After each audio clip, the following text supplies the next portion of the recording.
Okay, welcome to DT Tutorials. Still on our lecture series on the resultant of more than two vectors. Here we're looking at this question. 4 forces, 8 Newton, 6 Newton, 2 Newton, and 4 Newton act at a point O in the direction north, east, south, and west respectively.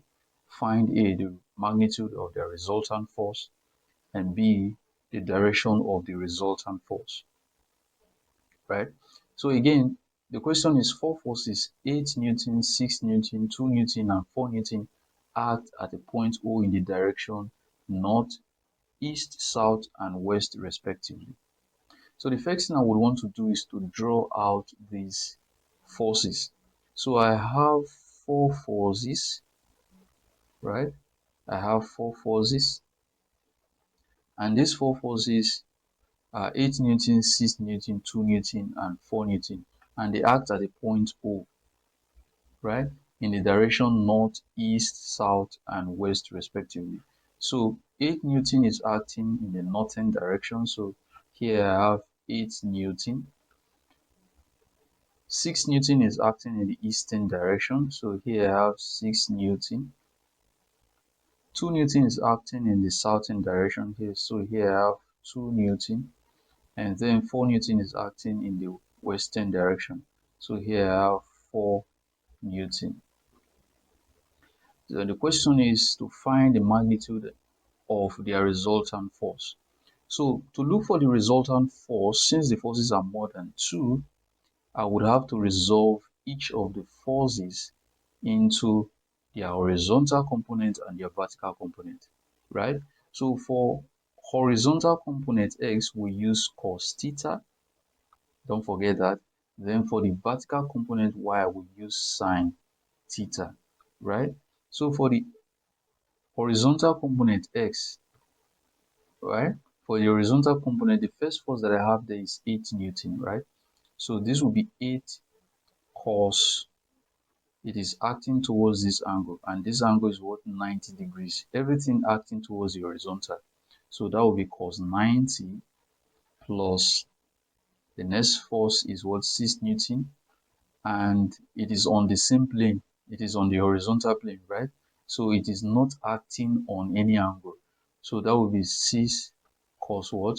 Cos 0 plus the next force that I have is 2 Newton. So that will be 2 cos what? Cos, it will act towards this direction, towards the horizontal, right? So that will be 2, this angle is what, 90 degrees. So that will be 2 cos 90 minus 4. Where is it acting? It is not acting on any angle, right? Because this is the horizontal plane itself. So that would be 4 cos what? Cos 0. And why is it minus? Remember, for the horizontal component, for x, for our x-axis, which is the horizontal component, anything on the right side of this vertical line is positive. So in a normal graph, we'll have 1, 2, 3, 4, 5 here, right? And on the left side, we'll have -1, -2. So anything on the left side of the vertical axis for the x component is what, negative. And that is why this 4 is what, negative, because it's on the left side of the vertical component, right? So cos 90 is 0. 0 times 8 will give us what, 0, plus cos 0 is 1. 1 times 6 will give us 6, plus cos 90 is 0. 0 times 2 will give us what, 0, minus cos 0 is 1. 1 times 4 will give us what, 4. So 0 plus 6, 6 plus 0, 6 minus 4 will give us 2. So our S component is equal to what, 2 Newton, right? So this is our S component. So for our Y component, for our Y axis, we use sine theta, right? And when we are resolving, the forces will always act towards the horizontal. Don't forget that. So for our Y axis, the first force that I have there is 8 Newton. So that will be 8 sine 90, because it is acting towards the horizontal. plus the next force is what, 6 Newton. So that will be 6 sine what? Sine 0, because this is the horizontal plane, right? And all the forces are acting towards this plane. So there is no angle with which this 6 is acting, minus 2 sine 90. So this 2 Newton is acting towards the horizontal plane, and that is 90 degrees. And why is it minus? So for the y component, or for the y axis, anything above this horizontal line is positive, and anything below this horizontal line is what, negative. So it's just as the way we have it in a normal graph. Here will be 1, 2, 3, 4, 5, and so on. Here below will now be minus 1, 2, 3, minus 3, minus 4, minus 5, downward, right? So anything above this horizontal line is positive, and anything below this horizontal line is what, negative. And that is why this 2 Newton is what, minus, right? Plus this 4 that we have here, 4 sine what? Sine 0, because this is on the horizontal plane, right? So this will be equal to sine 90. Sine 90 is 1, right? Sine 90. Sine 90 is equal to 1. So 1 times 8 will give us what? 8, plus sine 0 is 0, times 6 is 0, minus sine 90 is what? 1, times 2 will give us what? 2, minus 2. So that will be minus 2, plus sine 0 is 0, times 4 is what? 0. So this will be equal to 8 plus 0 is 8, minus 2 is 6, plus 0 is still 6. So this will give us 8 minus 2, right? So that's 6 Newton.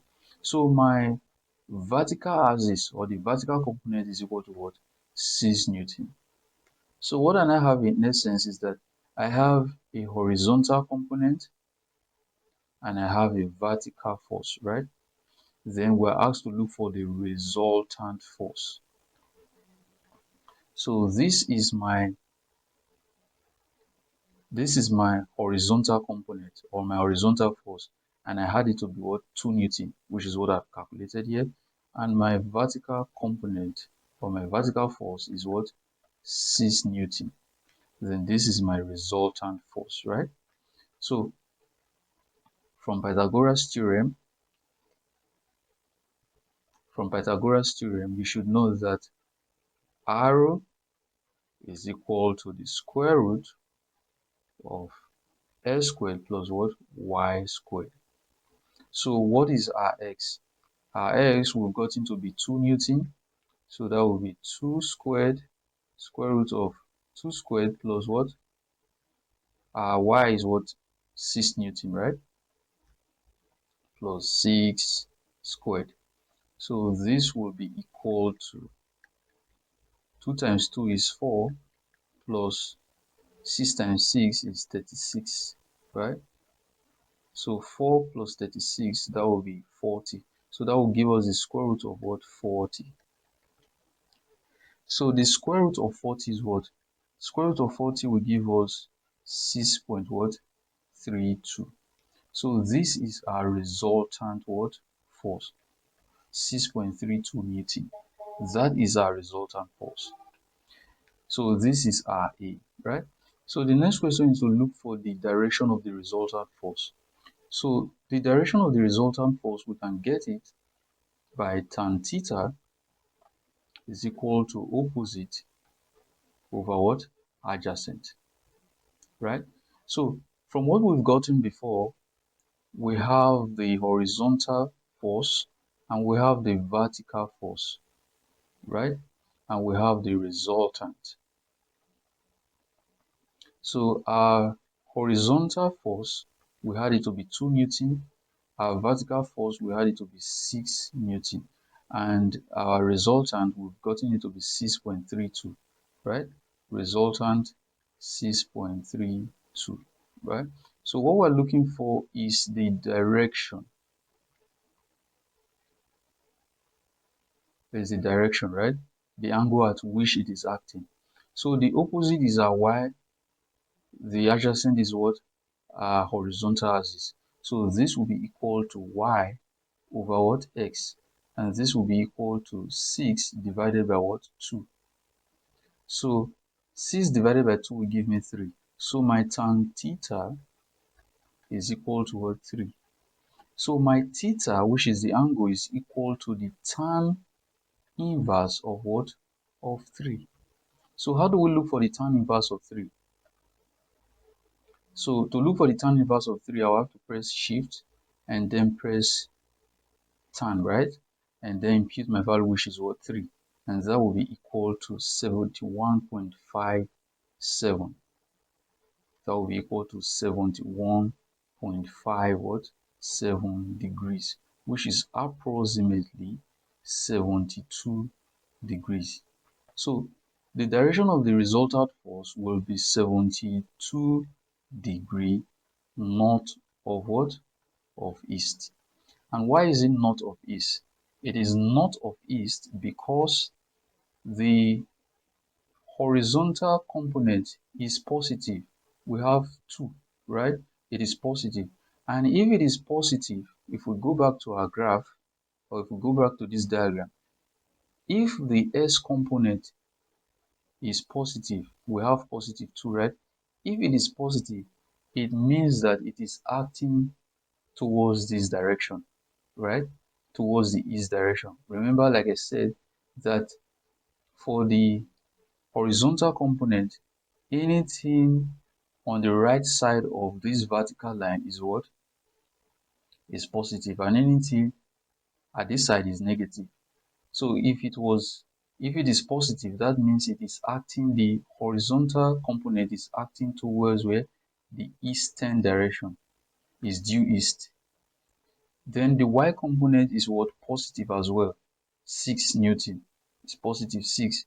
So if it is positive, it means that it is acting upward, right? Because for the vertical component, anything above is positive and anything below is positive, is negative, right? So since it is positive, it means that it is acting towards where? The northern direction. So it's acting towards where? The north. So that is why the direction is 72 degree north of what? Of east. Let's dash to the next question that we have here. So the question here is, three forces of magnitude 15p, 10p, 5p act at the point O in directions which makes 120 degrees with one another. Find the resultant. Three forces of magnitude 15p, 10p, 5p act at a point O in directions which makes 120 degrees with one another. Find the resultant. So the first thing I would want to do here is to represent this information diagrammatically.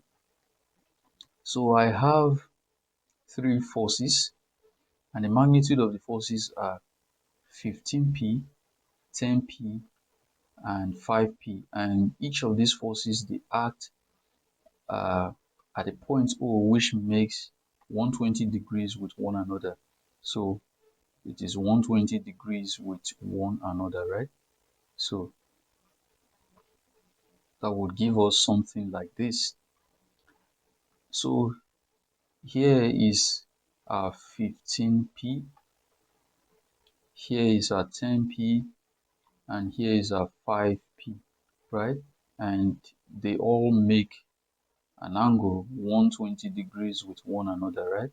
So from here to here, 120 degrees, from here to here, 120 degrees, right? So that's that. Then the next thing is to find the resultant, right? So when we have more than two forces, we resolve each of the forces into a horizontal component and into the vertical component, right? So for the horizontal component, which we represent as S, we use cos theta. For the vertical component, which we represent as Y, we use sine theta, right? And we resolve each of these forces to the horizontal, at an angle to the horizontal. So the first force that I have here, so for the horizontal component x, it will be equal to, the first force that I have here is 15p, right? So 15p cos what?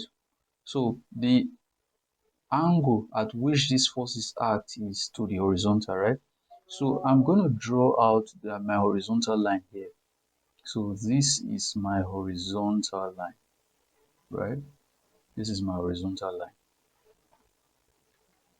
So since this is my horizontal line, from here to here should be 90 degrees, right? So if from here to here is 90 degrees, if from here to here is 90 degrees, and from here to this point is 120 degrees, this point will now be 120 minus 90, and that will give me 30 degrees, right? So also, if from here to here is 90 degrees, because this is a vertical line, a straight line, it is perpendicular to this line, and this line is also perpendicular to this line, right? So if from here to here is 90 degrees, and this entire place from here to this point is 120, then from here to here will be 120 minus 90, and that will give us what? 30 degrees, right? So this force 15p is acting towards the horizontal, is acting towards this point, 90 degrees, right? So that will be cos 90. Then the next force that I have is 10p. So that will be plus 10.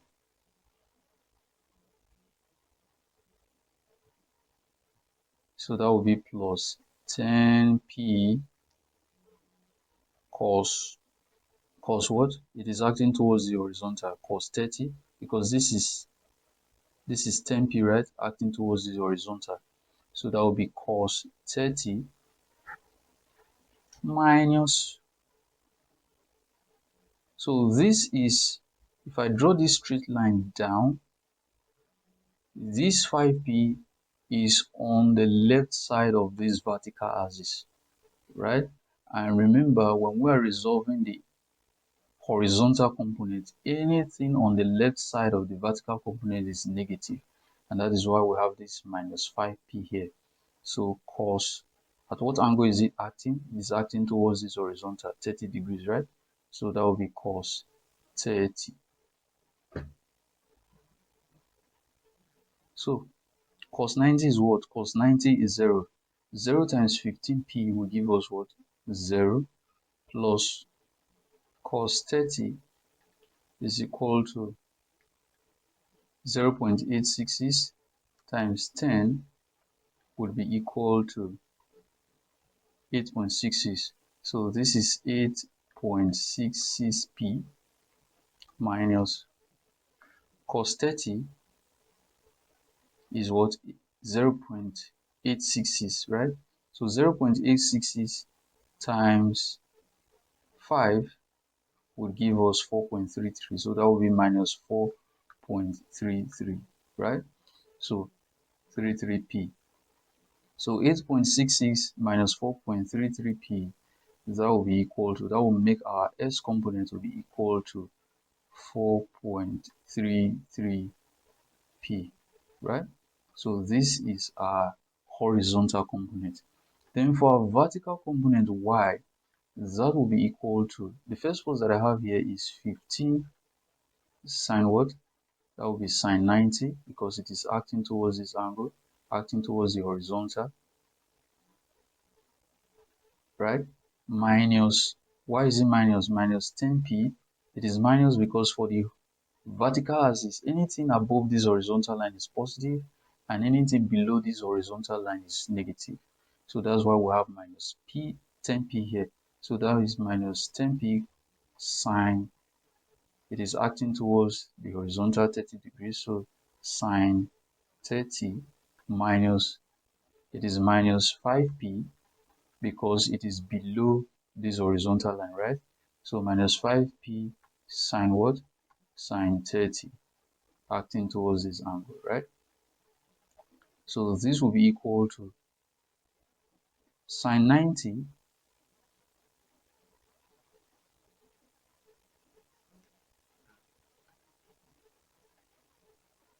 sine 90 is equal to what? 1. 1 times 15 will give us what? 15 minus sine 30 is 0 0.5. 0 0.5 times 10 will give us what? 5 minus sine 30 is 0 0.5. 0 0.5 times 5 will give us what? 2.5. So that will be equal to 15 minus 5 minus 2.5 will give us 7.5. So that makes our vertical component y to be equal to 7.5 what? P, right? 7.5 P. This is our vertical component. So with what we've done, we've gotten our horizontal component and we've gotten our vertical force, right? Then we can now look for the resultant force, right? So the horizontal force, we've gotten it to be what? 4.33 P, and the vertical force, we've gotten it to be 7.5 P, right? Then what we are to look for is the resultant. So to look for a resultant force, what do we do? So let's take this to the next page. So this is what we got. So to look for the resultant force, we use Pythagoras theorem. So, and according to Pythagoras theorem, r is equal to the square root of s squared plus what? Y squared, right? So my r will be equal to the square root of my s component is what? 4.33 squared plus my y component is what? 7.5 squared. So my r will be equal to the square root. 4.33 squared would give me 18.7489, right? Plus 7.5 times 7.5 will give me 56.25, right? So if I add these two values together, that will give me 74.9989, right? So the square root of 74.9989 will give me 8.66 what? P. This is my answer. So this is my resultant what? Force. My resultant force is equal to what? 8.66 P. So if I'm to look for the direction where this force acts, it will be, although we were not asked that in our question, but if we were to look for the direction, that would be tan theta is equal to what? Y all over what? X. So what is my y? What is my x? So my tan theta will be equal to my y is what? 7.5 divided by my x is 4.33, right? So if I bring out my calculator, 7.5 divided by 4.33, that will be equal to 1.732, right? That will be equal to 1.732. So to look for my theta will be equal to the tan inverse of what? 1.732. So how do we look for the tan inverse of 1.732? I'll bring out my calculator. The tan inverse will be shift tan 1.732, and that will be equal to 59.999. So that's approximately 60, right? So my theta will be equal to 60 what? Degrees. 60 degrees. So the direction, to be specific, the direction will be equal to what? 60 degrees north of what? Of east, right? Why is it north of east?